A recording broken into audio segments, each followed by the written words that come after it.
Welcome to We Talk DevOps, brought to you by IT Outposts. We will explore how companies can succeed in the digital era by implementing DevOps, without complex jargon, to give you a clear and accessible understanding of these processes.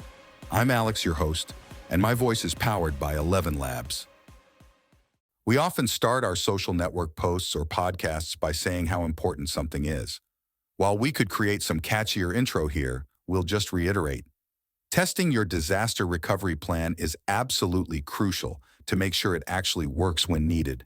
Imagine that sinking feeling if a ransomware attack encrypted your data and you couldn't recover. Although you had backups, they were either corrupted or insufficient. Retesting regularly is just as vital as things change over time, like databases, for instance. When we first launched our client's site, the database was tiny, just 3 GB. Everything ran smoothly as butter. But then more and more clients signed up, and the database went from 3 GB to 300. The question arises, how often do I need to test my recovery plan? Well, at IT Outposts, we usually test 1 to 2 times per year now, though how often just depends on how the initial test went. Made a plan? Did the test? All good? We'll retest every 6 months or so. Hit some snags or expect a big traffic surge? We move the retest way up. A real-world example, our team had an initial recovery plan to restore a database. One of our engineers did it one way, but during testing, they revealed an easier method that gave way better results. Some things don't need constant testing, though. Take Terraform, for instance. We've got it set up, just need to check twice a year that it's updated and good to go.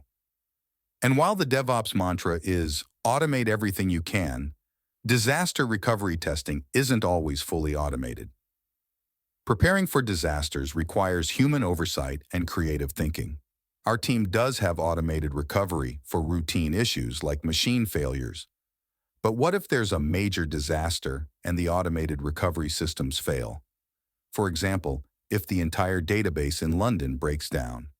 In that case, we would manually practice how to move the database to the site in America. So that's why IT Outposts tests recovery plans and do it regularly, annually at minimum.